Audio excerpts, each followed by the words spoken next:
Greetings and welcome to Flanigan's Ecologic. I am your host, Ted Flanigan, and today we're going to be talking about community choice aggregation, a utility trend that's sweeping the country and accelerating the adoption of clean, renewable energy. Karin Burns is the Chief Executive Officer of San Diego Community Power. Delighted to have her on the podcast today. Karin, welcome to Flanigan's Ecologic. It's great to see you today. How are you? Thank you, Ted. I am doing great. And thank you so much for having me here. I'm really excited to have this opportunity to chat with you. Yeah, very good. Now, and your listeners.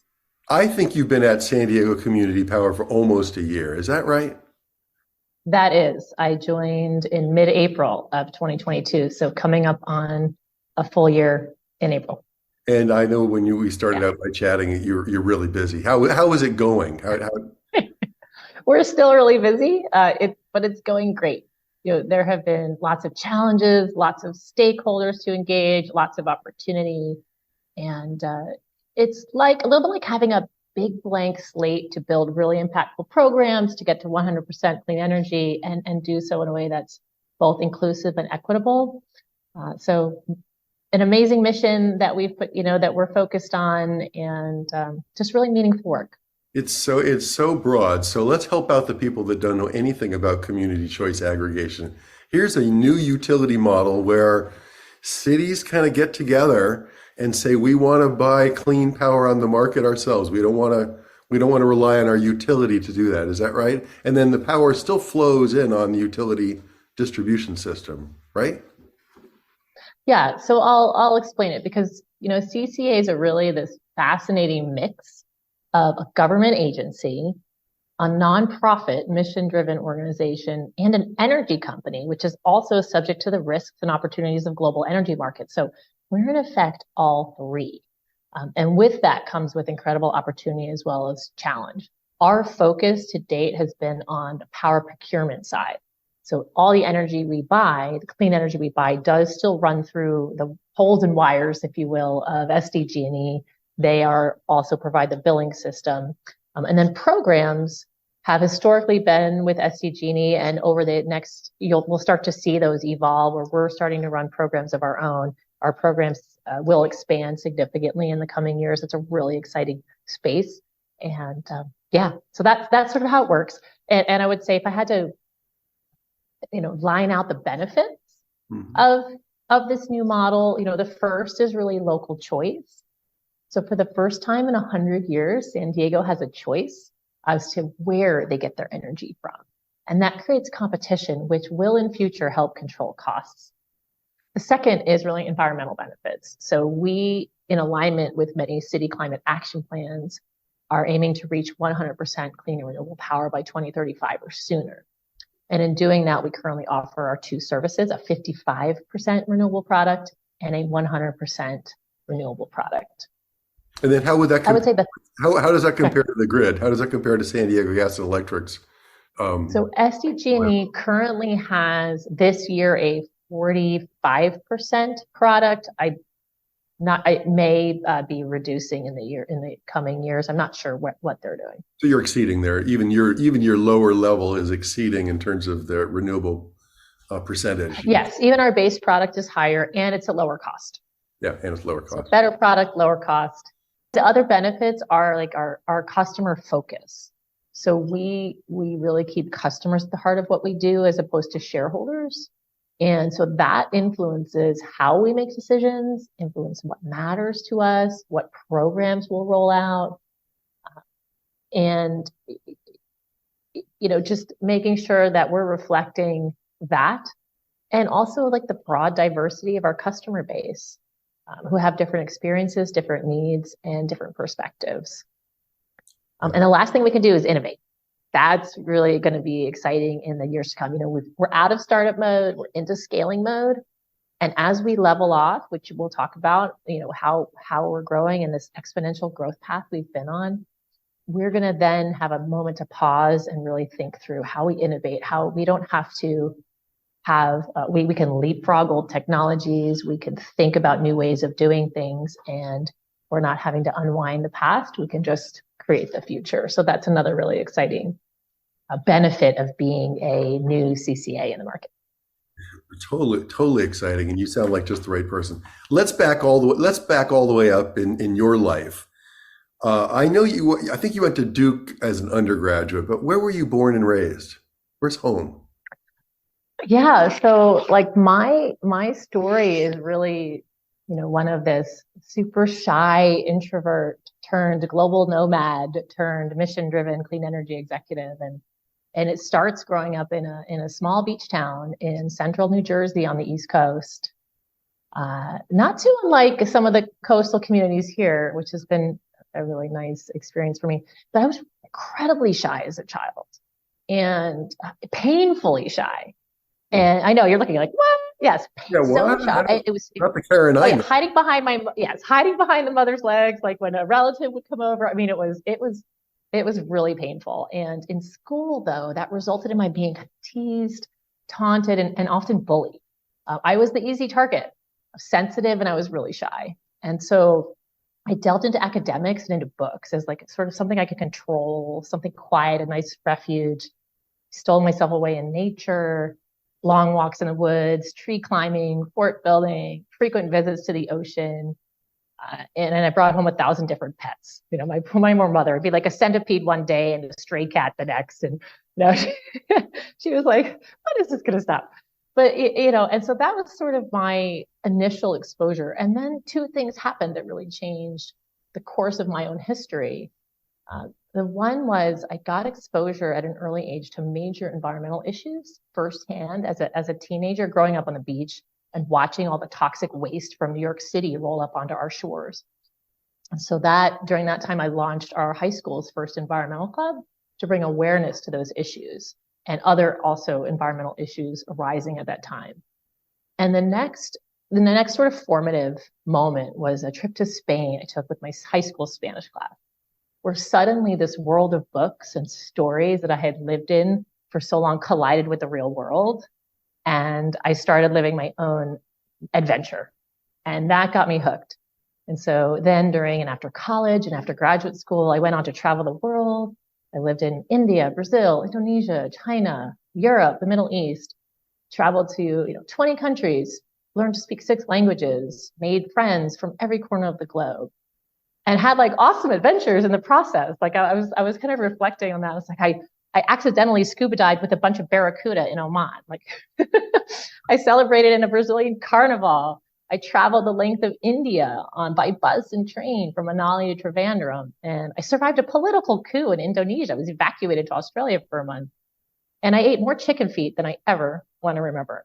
And so like all of this was happening through late 2007, where I was in Dubai and Abu Dhabi working for a private equity fund and looking at opportunities. And they just told me, investing in alternative energy was too alternative for the region. And I had a moment then, like an epiphany. And by that time, I just really come around full circle. And I just fully believed after all of my travels that clean energy and sustainability were the future and that the global climate crisis was coming. When you live in all kinds of countries, all different sorts of, whether it's air pollution, water pollution, sustainability issues, you see globally what's going on, deforestation in Brazil, like all of these things. And so that really, in that moment, my professional purpose was reborn and I came back to the US. And I came back a really different person from when I left. All that shyness was gone. Fear of the unknown was gone. I mean, I did this all by myself. So it wasn't like my parents were in tow or I had a brother or sister out there, just totally on my own. And like that boldness came from that. And so I quickly just moved into executive leadership roles focused on environmental sustainability. And whether that was forest carbon initially, energy efficiency, DERs, or distributed energy resources. And then fast forward to today, clean energy. Where can you have the biggest impact in the shortest amount of time on our climate? It's one of those big things is clean energy. So You can see why I love doing these podcasts. Hearing your story I would never have guessed any of this. But and you're being humble. I think you're also being humble because you were traveling the world, but you were also studying. I mean, you undergraduate Duke, you had a Fulbright scholarship or fellowship in India. You went to University Edinburgh Business School, University of Washington, Harvard University. Stanford University? Is that right? All these amazing I institutions. did say I was curious. I did start off by saying I was insatiably curious, but yeah, no, I did do all of those, and I would say, if I had to pick which of those was really formative, I would say there were a couple of things. My undergraduate experience at Duke and my graduate experience at Harvard were definitely the most intense, the most defining. And I was also on campus full time, and just a period where in both of those I grew intellectually and personally during those really formative years. I would also say, going back to the globe trotting a bit, that I like to say I grew a ton from the School of Hard Knocks, which, from those years overseas, those amazing years, those challenging years, living out in the real, in the around the world on my own. I sometimes joke and say I went overseas as a house cat and came back an alley cat. And then if I had, 9 lives to start with, I probably have like 2 or 3 left because of all the things, the experience I've had. But there's really just no experience like that. No, it sounds so formative. And then there are a couple career steps. Franklin Energy and Build It Green. You're really focused on energy efficiency, demand side management, distributed energy resources. Is that right? Yeah, that's right. For about, I think, 4-ish years, I was at Build It Green at the helm of that organization, just building out the programmatic side, looking at distributed energy resources, energy efficiency, building codes, workforce development. And then that company, we sort of merged into or was acquired by Franklin Energy. And then I became their regional vice president and ultimately their corporate strategist at the national level at that time. And at that time, you're based in the Bay Area, is that right? Yes. So when I came back home from the Middle East, after it's like I started in New Jersey and I probably should have gone left, but instead I went right. And I went all the way around the planet to end up where I really, where I'd always felt a calling to, which was California. So when I came home to the U.S., I landed in California with my now husband, and we have 2 boys, 7 and 9. And so we met overseas, and we came back here together and picked San Francisco as our place because it had the values that were important to us: sustainability, innovation, and just progressive approach. So. That's how that happened. When you were at Franklin, you were providing services to a lot of different utilities, I presume, right? Yes. Across in Franklin National, we had a national portfolio of utilities, and we were really focused on how do we be more innovative, whether that's demand response programs, or distributed resources, virtual power plants, some of those things. Like what can we do to help utilities address their needs and reduce their energy use at the time. Time of use started coming into play then. Energy efficiency, we don't really need it at noon, we need it at 4. And so all those different technologies and approaches that we could share with others. Was that the last stop before coming to San Diego Community Power? It was, yes. And so how did this all manifest? You just seem like the perfect person for San Diego Community Power. And how did that work out that they got you? Well, that's very sweet. I mean, I feel like I got them in a way. I mean,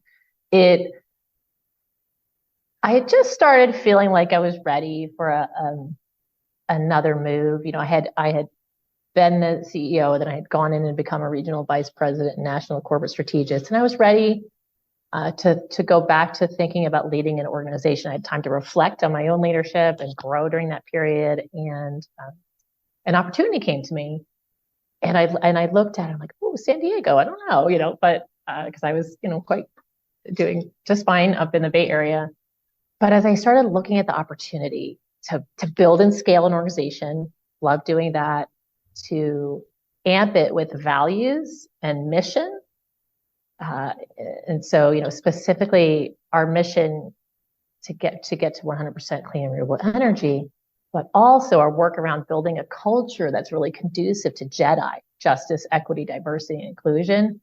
That really excites me. And that's one of the things that's really unique about SDCP in this moment, and I feel like that's where my story and the story of the company come together, because they was able to work, play, and share experiences with so many people from so many walks of life around the globe for many years. I really see that we're all very similar at our core. Although we come from different perspectives, speak different languages, we have different histories, grew up in different cultures, we're each like an onion and we have many layers. And as you start peeling off those layers, you get to like this core kernel of humanity. I call it like the humanity kernel. And it spans geography, socioeconomic classes, ethnicities, life experience. So that, and having had the honor and the pleasure of working with so many brilliant people from around the world, across the globe. So I've just come to realize that to solve this climate crisis, we must be inclusive and equitable in our approach. It cannot be something that one group or one gender or one socioeconomic class or one ethnicity kind of imposes on everyone else. It must, by its nature, be inclusive, collaborative, and open to participation so that everyone who wants to get involved can do so. And in this way, we get the buy-in that we need as a global community to affect the change that we want to see in the world. And so that's, that piece to be able to change the face of the future of energy, to make it more reflective and representative, is also sort of one of my personal drivers. And having seen that it was really important at the foundation of SDCP, like that combined with the clean energy mission, combined with growing and building a business, like those three things just really came together in that moment. And we decided to see if it was a good fit. Sounds great. Now, let's drill into this equity piece for a second. How does a community choice aggregator, in this case, San Diego Community Power, how are you promoting equity compared to like a traditional utility, say? Right. No, I think that's great. And that kind of talks to some of the programmatic work that we're going to be doing. We recently completed a community survey, our community power plan. And we asked, I think we got over 3,500 clean, unique responses, one of the largest surveys done in the region, about the kinds of programs that folks want to see. So that will serve, and what their needs are. So we're responding to community needs. We're meeting people where they are. We're not saying everybody needs a size 6 shoe, right? Equality. Everyone needs a size 6 shoe. Here you go. Here's your Nest thermostat. Everybody gets one. It's more like, what do the different communities need? Where are they learning? Some of it's education, some of it's workforce development, some of it might be energy efficiency, some of it might be resiliency centers and more resources, and really focusing on our underserved or under-resourced communities, which we call our communities of concern, in our programmatic thinking. So that's where this shows up, specifically with regards to our customer base. And we're just starting that journey. So that's something that's coming. No, it's really exciting. And then I'll just share with you, I've been a fan of CCAs for a while and an advocate, of course. And my concern, and Gary Droe from LA County, when he formed Clean Power Alliance, we had long discussions about this. But my concern has always been if you lose your financial advantage, if the CCA's rates get to be higher than the utilities rates, I guess just for the base product, then I think you're really in trouble. It seemed, maybe I'm wrong about that. It just seems as though people are so financially motivated one way or the other. And so it seems to me it's always been sort of razor thin that the CCA's rates are just a little bit lower than the San Diego's rates or Edison's rates in the LA area. If you add all this program, the more programs you add, the more costs you have. Do your rates get threatened? Does the model get threatened, or are you okay? Biggest thing driving rates is power costs. They're over 90% of our budget. They really move the needle. So hedging, risk management, all of the pieces that come together. So one of the things we're looking at is how do we move that needle, right? A 1% move in the cost of power will affect rates. A 5% move really starts to have an impact. So thinking about cost and cost control, the really big bucket is power costs. So on the program side, you do a good job on your trading or your power procurement, then you have some cash that you can put into programs. Well, and programmatic dollars come from a variety of sources. That was the second piece I was going to say. There are dollars available at the federal level, at the state level, at the level of the CPUC. There are ratepayer funds. And so some of that we're looking at forming a regional energy network, partnering with some of our member agencies that will bring dollars into the area, and we can for programs.